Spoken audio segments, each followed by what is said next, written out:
안녕하세요, 신홍재입니다. 오늘은 스즈키로 또 찾아뵙게 됐는데요. 집니 이야기를 해볼까 해요. 집니 같은 경우에는 많은 분들이 궁금해 하셔서 제가 또 다루게 됐는데, 솔직히 말씀드리면 집니가 그렇게 좋은 차는 아닌데 국내에 출시가 또 안 되다 보니까 많은 분들이 또 환상을 가지고 계신 것 같아요. 그래서 그 환상에 대해서 정말 어느 정도인지 오늘 같이 한번 구체적으로 알아보면 상당히 재미있을 것 같습니다. 한번 알아보시죠. 자, 이제 집니에 대해서 좀 더 디테일하게 알아보도록 하겠습니다. 집니는 보시다시피 상당히 귀엽게 생겼어요. 차가 각이 이쁘게 지고 눈이 땡그랗죠. 자, 이제 집니 DNA. 집니는 1970년도에 나온 차인데 딱 두 가지로 분류가 됩니다. 위에 라인에 있는 집니는 집니 시에라예요. 집니 시에라, 그 시에라 산맥에서 딴 이름이겠죠. 시에라 집니는 위, 그리고 일반 집니는 아래입니다. 자, 일반 집니는 경차 엔진이에요. 그래서 일본에서 경차 규격에 맞춘 게 그냥 집니고, 경차보다 조금 더 큰 엔진, 660cc 이상의 엔진은 시에라라고 합니다. 그래서 상위 스펙이죠. 대신 일본에서도 경차 혜택을 받지 못하고 시에라 엔진은 주로 수출형에 당연히 들어가고 있습니다. 왜냐? 경차 집니는 출력이 딸리기 때문에 솔직히 오프로드, 프레임바디, 이 찝차, SUV, 4x4, 4륜구동차에 쓰기에는 출력이 많이 부족한 게 사실이에요. 이거는 이제 천천히 짚어보면 좋을 것 같아요. 하여튼 역사는 70년부터 시작된다는 거. 엄청난 역사죠. G바겐도 따져보면 79년부터 시작됐기 때문에 벤츠 G바겐이요. 아주 역사, 유서, 혈통, 전통적인 오프로더 비클입니다. 집니는. 다만 태생이 처음부터 경차로 태어났다는 거. 이 굉장히 재밌는 사실이 있는데, 원래 스즈키 자체가 4륜구동 기술이 있던 차는 아니에요. 이건 이제 옛날에 60년대에 망한 일본의 호프 모터스라는 자동차 회사가 있었는데, 이 회사에서 집니를 만들어 놨어요. 호프 온 AWD, 4WD라는 모델이 있었는데, 이 모델을 만들었는데 망했어요. 호프에서 만들었는데 이제 최초의 집니죠. 그래서 68년도에 스즈키가 이제 이 회사를 샀는데 2년 뒤에 나온 게 집니입니다. 개량을 한 거죠. 처음에 나왔을 때 이 호프는 이 1세대 집니랑 거의 똑같이 생겼는데 품질이 형편없었다 그래요. 그래서 소비자의 외면을 받았겠죠. 그래서 망한 거겠죠. 핸들도 막 너무 약해서 휘어질 정도였고, 연료 게이지가 밖에 있었대요. 그러니까 타기 만만하지 않았죠. 그래서 하여튼 그럼에도 불구하고 이제 스즈키가 오늘날 단돈 4억 원으로 호프 모터스를 거의 공짜죠. 인수해가지고 만든 차죠. 그냥 엎은 거예요. 스즈키가 상용화할 수 있도록 좀 더 소비자들이 원하게. 그래서 이렇게 전 세계적으로 290만 대를 찍어내면서 엄청난 사랑을 받고 있는 전통 오프로드 찝차가 된 거죠. 이 디자인은 2차 대전이 끝나면서 윌리스 지프에서 모두 다 모티브를 따서 이제 지프 랭글러로 계승이 되고, 그죠? 일본에는 이런 집니가 있고 미쓰비시에는 파제로가 있었죠. 하지만 미쓰비시도 워낙 힘들다 보니까 파제로 단종을 발표를 했죠. 그래서 참 안타까운데 스즈키 집니는 아직도 건재한 이렇게 귀여운 오프로드 비클로 아직도 자리를 잡고 있어요. 정말 이거는 보기 좋은 것 같아요. 이거는 어떠한 자동차 브랜드도 흉내낼 수 없는 또 역사와 전통 아니겠습니까? 하여튼 스즈키가 또 얼마나 지독한 회사인지는 아실 수 있는 게, 투자를 정말 하지 않아요. 사골국 전문이에요. 국을 끓여 먹었다면 정말 돈을 더 많이 벌지 않았을까라는 생각을 하게 되는데, 이제 이거는 전통 프레임바디예요. 프레임바디라고 하면 이제 이 하부 차체에 레일이 흐르죠. 통철이 이렇게 하부에 흐르게 되고, 그 위에는 마차 같은 통을 씌우게 됩니다. 이걸 캐빈이라 그러죠. 이제 천천히 보여드릴 텐데, 재밌는 게 이렇게 차를 제작한 차가 오늘날 거의 없어요. 왜냐? 철이 많이 들어가기 때문에 단가가 싸지 않고, 또 두꺼운 철이기 때문에 하부 사다리 프레임이 무게도 많이 나가게 됩니다. 그래서 오늘날 차량 제작에는 많이 멀어졌죠. 제가 상당히 좋아하던, 제가 포드 근무할 때 제일 좋아하던 차 크라운 빅토리아 정말 좋아하는데, 이 세단이 프레임 바디 세단이었어요. 그래서 미국 경찰차가 다 포드 크라운 빅이었거든요. 자, 우선 시에라 다시 넘어와서 위에 보이는 게 집니 시에라 모델이에요. 집니 시에라 모델은 보시다시피 180만엔부터 시작이 되고, 그냥 집니는 150만엔 정도에서 시작이 됩니다. 하나로 따지면 시에라는 한 2천만원부터, 그리고 그냥 집니는 한 1650만원, 한 1700만원 조금 안 되는 가격에서 시작되는데, 연비를 보시면 시에라 1500cc예요. 연비는 리터당 15, 660cc 그냥 집니는 16.2입니다. 모두 수동 기준이에요. 왜냐? 집니는 오토매틱 변속기가 굉장히 약해요. 왜냐면 스즈키가 투자를 한 적이 없기 때문이죠. 그렇기 때문에 4단 오토매틱을 쓰고 있습니다. 자, 4단 오토기 때문에 여기서 연비를 3 정도 빼시면 오토 연비가 나와요. 자, 이제 시에라는 한 13, 그냥 집리는 13, 뭐 비슷하네요. 13, 14. 예. 근데 이제 아셔야 될 게 그냥 집리도 1톤이 넘어요, 차가. 경차 규격이지만 프레임 바디다 보니까 1100kg 가량 된단 말이에요. 그래서 경차의 무게 5, 60마력으로 끌기에는 굉장히 버거워요. 그러니까 안 나가고 기름도 많이 먹고 주행이 불편하겠죠. 다만 장점, 오프로드는 잘 타는 거. 왜냐? 출력이 딸려도 가볍기 때문이에요. 이건 제가 또 가면서 설명드릴 건데 하여튼 이렇다는 거. 시에라, 위에 시에라는 1500cc에서 100마력 정도 가량 나옵니다. 그래서 1.2톤 시에라가 100마력이면 뭐 아반떼 정도 보시면 돼요. 네. 네, 지금 사다리 이 프레임인데 바디온 프레임이라고 그러죠. 이 사다리 프레임은 보시다시피 이 통짜 처리고 중간에 들어가는 멤버들이 큰 역할을 하게 됩니다. 그래서 멤버가 이제 많이 들어가게 되는데 이 노란색 부분들은 이제 보강을 더 많이 했다는 뜻이에요. 그래서 디틀링 강성을 더 키웠다. 그래서 튼튼한 하체를 가지고 있다. 이 프레임 바디는 이 프레임 위에, 이 사다리 프레임 위에 바퀴, 서스펜션 그리고 구동축 엔진 모두 다 올라가기 때문에 바디와 분리가 되죠. 그래서 그런 특징을 가지고 있는데 오늘날 이런 구조를 쓴 차는 거의 없죠. 오프로드 비클 뭐 지프 랭글러나 뭐 한 지바겐 정도밖에 안 되는데 오프로드 타기에는 상당히 용이하죠. 튼튼하니까 뒤틀림이 없고 이게 눈에 보이지는 않지만 이 산악 지형에 차가 올라가게 되면 철이 굉장히 많이 뒤틀리거든요. 그래서 프레임 바디를 쓰고 있죠. 그리고 뭐 이렇게 부싱들이 표시가 되어 있는데 이런 러버 마운트에 캐빈 이 차체를 올리게 되는 방식입니다. 경차가 이런 방식을 쓴다는 거 아주 골 때리죠.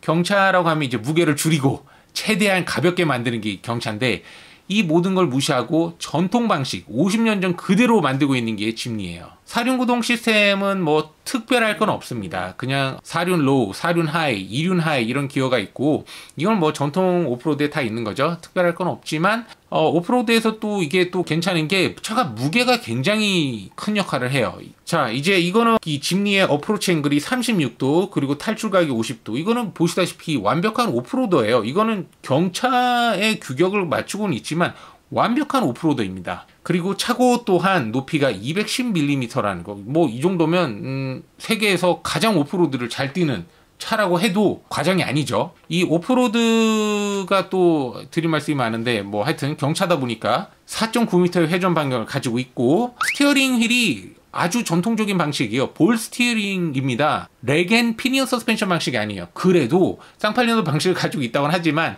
댐퍼는 적용해 놨어요. 그래도 스티어링에 얼마나 다행입니까? 그래서 노면의 충격을 핸들을 통해서 조금 덜 전달할 수 있도록 댐퍼는 박아놨다는 거. 저런 건 이제 과거에 갤로퍼 같은 차량은 댐퍼가 없었죠. 그래서 주행하면서 좀 약간 굉장히 하다다고 해야 되죠. 로우하고 이 노면과 굉장히 가까운 느낌? 운전하면서 그런 느낌. 예, 뭐 전통적인 방식 그대로 고수하고 있고 지금 뭐 브로셔 보면 LSD가 있다고 하지만 뭐 LSD는 솔직히 없고요. 전자식 LSD라고 요즘 하죠. ESP가 장착이 되어 있어서 전자적으로 좌우 바퀴에 토크를 브레이크를 걸면서 배분을 한다는 거죠. 어떻게 보면 뻥인데 오늘날 뭐 마케팅으로 많이 쓰죠. 뭐 BMW도 다 뭐 전자식 LSD라 그러고 과거에는 진짜 LSD를 다 썼지만 뭐 비용도 비용이고 뭐 여러모로 다 이런 방식을 오늘날 쓰고 있습니다. 그래서 전자식 LSD가 좌우 잘 잡아준다는 거. 근데 굉장히 효율적이죠. 왜냐? 가벼우니까. 이 정도 동일한 급의 동일한 느낌과 감성 그리고 4륜구동을 내는 차들은 2톤이 다 넘어요. 그렇기 때문에 뭐 2급에서는 엄청나죠. 그리고 차 무게가 중요하다는 거. 제가 지프 랭글러를 타고 10년 전에 눈산을 간 적이 있어요. 그때만 해도 랭글러 아무도 안 탔어요. 뭐 딜러에서 제발 사가라고 저한테 그랬는데 그 랭글러를 하여튼 제가 타고 산을 갔는데 눈산이었어요. 사유지였는데 산을 올라갔는데 산에 눈 속에 차가 빠졌어요. 랭글러가. 근데 디프 락을 걸고 스웨이바 다 분리하고 어떤 난리를 쳐도 못 나왔어요. 빠져버린 거예요. 눈이 녹을 때까지 못 나왔는데 그런 이유가 무겁기 때문에 차가 눈 속에 파여 들어가 버린 거예요. 그렇기 때문에 집리는 그럴 확률이 훨씬 덜해요. 예, 훨씬 덜하고 훨씬 더 잘 탈 수 있다는 거. 재밌는 또 점이죠. 이 가벼움이 주는 이 장점. 그리고 뭐 오프로더다 보니까 힐 디센트 컨트롤도 있어요. 브레이크를 잡아주면서 차가 자동으로 언덕을 내려오고, 그리고 스티어링에 보면 이 크루즈 컨트롤도 있습니다. 근데 제가 항상 말씀드리지만 일본 경차이기 때문에 크루즈 컨트롤이 시속 45km에서 100km까지밖에 되지 않아요. 이제 국내 소비자들 100km 이상 과속하시는 분들한테는 제가 항상 말씀드리면 타시면 안 돼요. 불편합니다. 딱 여기까지만 설계된 차예요. 근데 이 엔진은 이제 제가 시에라 엔진을 가지고 왔는데 K15B라는 엔진이고 1500cc, 정확히 102마력, 토크는 13.3입니다. 딱 보시면 아시겠지만 이건 딱 엑센트라고 보시면 돼요. 1200kg에 100마력 정도의 엔진, 휘발유, 엑센트, 4단 오토를 박았다고 생각해보세요. 잘 나갈까요? 절대 그렇지 않죠. 그냥 일반적으로 그냥 타는 차예요. 근데 무게중심도 높다 보니까 고속주행 이런 거에는 확실히 투자를 하지 않았고 맞추지도 않았습니다. 그러니까 즉 어떤 차냐, 짐니는 차가 한 대 이상 있는 사람이 추가로 사는 장난감 차, 오프로드 비이클, 재미를 위해서 사는 차예요. 이거를 한 대로 운영한다라고 사면 안 됩니다. 그분한테는 이건 그냥 비싼 쓰레기예요. 자, 연비 제가 말씀드렸는데 4단 오토는 역시 한 3km 정도, 2, 3km 까먹은 13.6km. 4단 오토라는 거. 4단 오토이기 때문에 계승이 된 적이 없어요. 즉 오토 스타트 스톱이 없습니다. 연비가 좋을 수가 없어요. 그리고 고속도로에 올리게 되면 100km 이상 넘어가게 되면 RPM을 많이 쓰기 때문에 기름도 굉장히 많이 먹게 됩니다. 그래서 이 작은 차가 주는 감성을 하나도 못 느끼게 돼요. 그러니까 굉장히 특화되어 있다는 거. 그 4단 오토는 국내 소비자들한테는 정말 쓰레기보다도 못한 쓰레기거든요. 아마 전부 다 막 혀를 내두르실 거예요. 4단 오토, 어떻게 저런 걸 타. 뭐 이게 짐니예요. 근데 짐니는 수동으로 타야 제맛입니다. 근데 또 6단 수동도 아니고 5단 수동이에요. 그죠? 달리는 것에 초점을 전혀 두지 않았다는 거. 근데 수동으로 타면 감성이 또 상당히 괜찮은 차죠. 또 짐니의 재밌는 점이고 시동도 꺼지지 않는다는 거. 오늘날 이런 차 찾아보기가 아주 힘들죠. 네, 그래서 컨셉이 굉장히 충실. 이거 이제 캐빈인데 보시다시피 프레임 위에 올리는 캐빈입니다. 그래서 캐빈도 경차하고 작은 차긴 하지만 오늘날 좋은 소재로 보강이 많이 됐다라고 이렇게 설명을 하고 있는데, 이게 경차 규격에 프레임 위에다가 캐빈을 올리다 보니까 차가 너무 작아요, 실내가. 이거는 일본 경차도 훨씬 작습니다. 그리고 디자인 상당히 귀여워요. 오늘날 소비자가 원하는 디자인이 이렇게 각이 지고 라이트가 동그랗고 귀엽게 생긴 차량들을 소비자들이 원해요. 근데 왜 많이 안 나오느냐? 많이 안 나올 수가 없어요. 왜냐면 디자이너 입장에서는 이런 차를 만들 수가 없는 게 소비자가 원하는 차가 뭔지 몰라요. 팔리기 전까지는. 그래서 디자이너도 자기가 원하는 디자인을 하기가 굉장히 힘들게 자동차에서 하고, 뭐 월급쟁이 아니겠습니까? 그렇기 때문에 자기 색깔보다는 유행하는 디자인, 잘 팔리는 디자인, 그 트렌드를 따를 수밖에 없어요. 그래서 이런 디자인이 많이 안 나왔는데 오늘날 소비자가 원하는 게 이런 디자인이라는 걸 랭글러가 보여주고 있고, 지바겐도 그 자리를 지키고 있고, 짐니도 다시 한번 보여주고 있어요. 그리고 포드도 뒤늦게 확인하고 브론코를 다시 출시하지 않았습니까? 그래서 또 이런 부분들이 있는데, 그래서 디자인도 상당히 깜찍하게 나왔다는 거. 3세대도 나쁘지 않았는데 이렇게 귀엽지는 않았어요. 3세대는 이제 유럽 가면 굉장히 많이 보였거든요. 뭐 물론 유럽에는 르노의 1.4 디젤 수동이 있었어요. 유럽 사람들이 굉장히 좋아하고, 뭐 디자인은 뭐 군더더기 없고, 일본에서는 이 차를 랜드로버 디펜더 그리고 지바겐으로 바꿔주는 디자인을 킷이 있어요. 킷이 있는데, 이거 킷을 한 차들을 많이 파는데 이 킷을 다 한 차는 하나로 한 4,500만 원 정도 해요. 일본에서 4,500, 4,600. 그러면 아주 깜찍하게 범퍼부터 그릴까지 이 힐 이렇게 이쁘게 차를 바꿔주는 게, 이게 또 일본 자동차 문화의 또 재미가 아닐까 싶습니다. 뭐 시장이 있으니까, 시장이 있고 수요가 많지는 않아도 뭐 수익은 가지고 갈 수 있는 시장이다 보니까 이런 재밌는 차, 킷, 액세서리, 범퍼 킷까지 많이 나오고 있죠. 인테리어도 굉장히 귀여워요. 이 인테리어는 1980년대 그때 유행하던 전통 지프의 그 디자인, 4륜구동, 그죠? 그대로 계승했어요. 이 계기판 보시면 이 네모난 계기판, 저 당시에는 미쓰비시 파제로, 그리고 저 당시에 스즈키 짐니, 그리고 또 뭐가 있죠? 랭글러는 저런 느낌이 아니었지만 하여튼 그 당시에 일본 차들이 가지고 있던 그 레트로 감성을 그대로 살려놨어요. 그래서 굉장히 잘 했고, 또 공조기, 그죠? 공조기도 동그랗게 디자인했고, 또 공조기 버튼부, 또 오토 에어컨 이런 부분도 동그랗게 통일성 있게 디자인을 굉장히 잘했고, 하단부에 이제 윈도우 스위치 이렇게 토글 스위치처럼 귀엽게 만들었고, 이 계기판도 굉장히 귀여워요. 왼쪽은 오토 계기판, 오른쪽은 수동 계기판인데 뭐 약간 다른데 뭐 귀엽죠. 그리고 실내 보시면 굉장히 좁아요. 짐니는 이 경차 규격에 프레임 위에 그 다음에 캐빈을 올렸기 때문에 클 수가 없습니다. 그래서 2인 이상은 타기가 굉장히 힘들어요. 우선 D는 사람 타라고 만들어 놓은 공간 아니에요. 대부분의 일본 경차들은 D는 상당히 넓은데, 물론 안 좀 불편하긴 하지만 이 차는 D도 좁고 앉아도 불편하고, 그래서 D는 짐칸으로 쓰셔야 되고, 그리고 시트는 직물인데, 저도 이제 일본에 살기 전에는 왜 일본에는 가죽 시트가 없을까 했는데, 일본은 썬팅을 못 하거든요. 앞창문은 뭐 미국도 그렇지만, 그렇기 때문에 낮에 여름에 40도 가량 올라가면 정말 너무 더워요. 에어컨을 풀로 틀어도 너무너무 더워요. 그렇기 때문에 가죽 시트에 앉을 수가 없어요. 살이 붙어서. 그래서 직물 시트를 선호할 수밖에 없는 환경이고, 직물 시트도 뭐 소재가 상당히 좋다는 거, 약간의 방수 기능도 있고, 물론 일본에서는 M3를 사든 이런 차들을 사셔도 직물 시트 옵션이 있죠. 일본만을 위해서 굉장히 특이하죠. 일본 소비자를 위해서. 그래서 이렇게 뭐 굉장히 좁다는 거 말씀드리고 싶고, 또 시에라 같은 경우는 최고 사양이기 때문에 이렇게 사각지대, 경차인데도 사각지대를 볼 수 있는 미러가 이렇게 귀엽게 붙어 있고, 또 헤드램프 워셔도 있고요. 그리고 스티어링 휠은 위아래 틸트밖에 되지 않아요. 텔레스코픽은 지원되지 않고요. 뭐 경차가 거의 다 그렇죠. 제가 최근에 타본 경차, 혼다 경차가 텔레스코픽이 됐어요. 최근 N 웨건을 제가 타봤어요. 그리고 뒷좌석은 이제 등각이 조절이 되는데, 뭐 조절돼봤자 상당히 좁아요. 그리고 앞도어는 70도까지 개폐가 된다는 거, 나름 좀 실용성을 많이 생각을 했죠. 또 일본 차들 뭐 대부분 이러니까 이렇습니다. 이 사진 굉장히 이쁘죠. 스즈키 제가 칭찬하고 싶은 게 마케팅을 상당히 잘해요. 돈은 정말 10원 쓰면서, 오늘날 굉장히 많은 자동차 회사들이 수백억 원을 쓰면, 수백억 원이 뭐예요? 매출의 10%까지 쓰는 회사도 많은데 정말 쓰레기 같은 마케팅을 정말 하고 있어요. 돈 태우려고 그러는 건지 재지 공장하는 건지 모르겠는데, 이 스즈키 사진 하나 봐도 차가 사고 싶은 느낌이 들어요. 그죠? 트렁크, 그리고 스즈키 바이크도 옆에 있잖아요.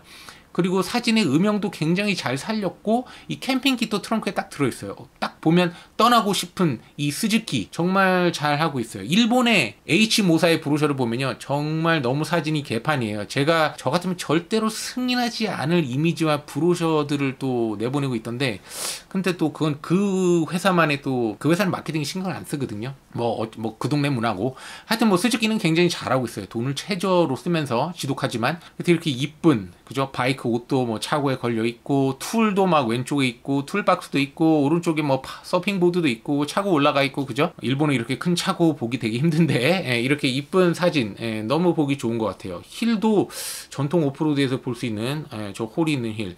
근데 보시다시피 역시 작아요. 트렁크 뭐 다 해봤자 352리터고, 트렁크 딱 열었을 때 딱 들어가는 이 높이가 1m 바이 1m예요. 그래서 좀 그렇죠. 그리고 차박도 힘든 게 뒤에 의자를 눕히고 앉잖아요. 175만 넘어도 앉은 키가 1.3m가 대부분 넘으실 거예요. 근데 그렇기 때문에 차박을 할 때 뒤에 앉기가 힘들어요. 머리가 천장이 닿거든요. 그래서 차박으로도 참 애매하다는 거. 다만 이제 어디 산 탈 때는 좋다는 거. 이게 또 이 짐니만의 특징인데, 보시다시피 뒷좌석 접으면 공간이 하나도 없어요. 이 짐 겨우 넣고 딱 맥스 2명 앉을 수 있는 공간이에요. 그래서 굉장히 특화되어 있다는 거.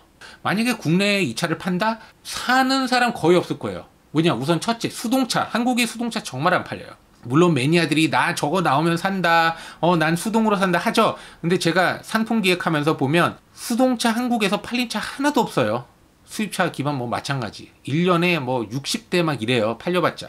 그거 누가 팝니까? 단가도 안 나오는데. 하여튼 뭐 실내에 지금 의자 눕힌 게 있는데, 보시다시피 차박은 좀 빡셉니다. 힘들어요.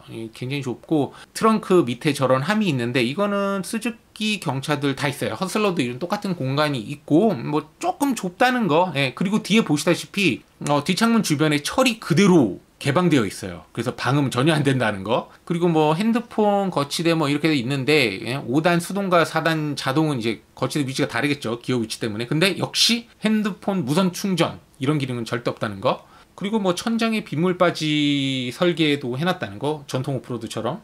그리고 안전벨트 뭐 귀여운 거 있고, 뒤에 시가잭 있고, 이건 뭐 일본 경차도 거의 다 있어요. 오늘 이제 짐니에 대해서 살펴봤는데, 짐니는 660cc가 있고 1500cc가 있습니다. 근데 660cc는 일본 외에서는 타기가 굉장히 힘들어요. 일본은 40km로 달리니까 충분히 탈 수가 있거든요. 과속은 불가능하고. 근데 시에라 같은 경우에도 이제 5단 수동을 사야 되는데 4단 오토는 좀 여러모로 부족하단 말이에요. 그래서 국내에 출시가 되면 거의 안 팔릴 거라는 거. 사시는 분들은 아마 차가 한 2대 이상 있는데, 장난감 차, 오프로드, 뭐 낚시 다니시는 분들, 아니면 혼자 산 타러 가는 분들. 근데 우리나라에 탈만한 산이 또 많이 없어요. 뭐 찾아보면 있긴 한데 대부분 사유지일 거고, 그리고 또 몇 개 있어도 너무 거칠단 말이에요. 우리나라 또 산들이. 그래서 차에 뭐 또 뭐 무리가 갈 수는 있지만 짐니 같은 차는 또 저렴하니까, 또 이 정도의 오프로드 성능을 내는 차량들이 6천만 원 언더에 없다는 거. 근데 일본에서 짐니 시에라를 지금 웨이팅이 1년이 걸려 있지만 이 프리미엄을 주고 신차를 살 수도 있어요.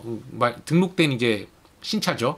이런 차들은 프리미엄이 붙어 있는데 3천만 원 정도 해요. 우리나라에서 지금 옵션 조금 좋으면 3천만 원 정도 주면 짐니 출고가 가능한데, 확실히 약간 여유가 있는 분들의 장난감이죠. 예, 일본에서도 이걸 메인으로 쓰기에는 무리가 있지 않을까 싶네요. 그래서 오늘 짐니에 대해서 장점보다 단점을 많이 말씀드린 것 같은데, 뭐 장점은 오프로드, 뭐 산 타는 데는 얘보다 산 잘 타는 차 몇 개 없어요. 뭐 랭글러, 지바겐, 뭐 디펜더, 뭐 레인지로버 뭐 이 정도고, 얘는 뭐 똑같이 타면 탔지 덜 타지도 않아요. 동등하게 탈 수 있는 기능을 갖고 있다는 거. 뭐 왜냐? 가볍잖아요. 가벼워서 사람이 굉장히 잘 탈 수밖에 없어요. 게다가 사륜 구동이기 때문에. 그리고 프레임 바디, 뭐 여러모로 다 갖췄고, 오늘날 뭐 스즈키가 사고국을 끓인다고는 하지만 뭐 판스프링도 뭐 최근에 다 없앴고, 또 재밌는 점은 이제 이 미국의 스즈키가 없죠. 철수를 했는데 예전에 미국에서 이제 스즈키 사무라이로 출시를 했었어요.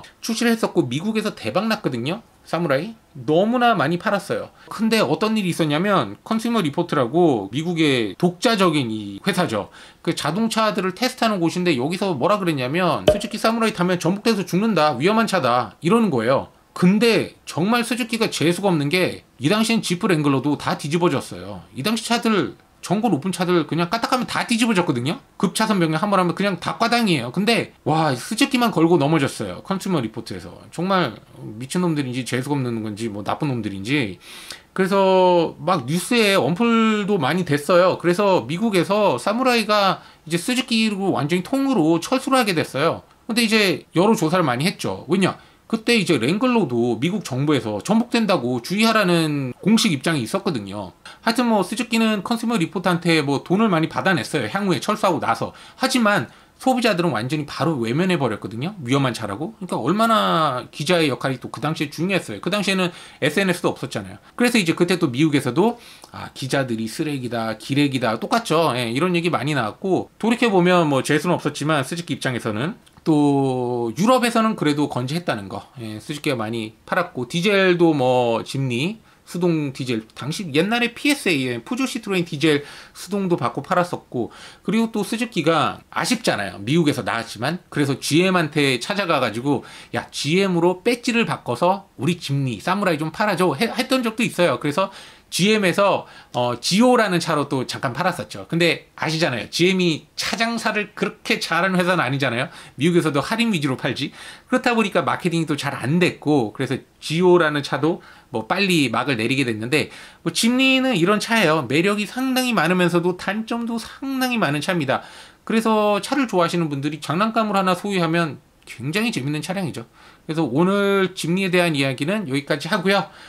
또 건의사항 뭐 재밌는 거 알고 싶으신 부분 있으시면 댓글 달아주시면 또 한번 준비해 보도록 하겠습니다. 감사합니다.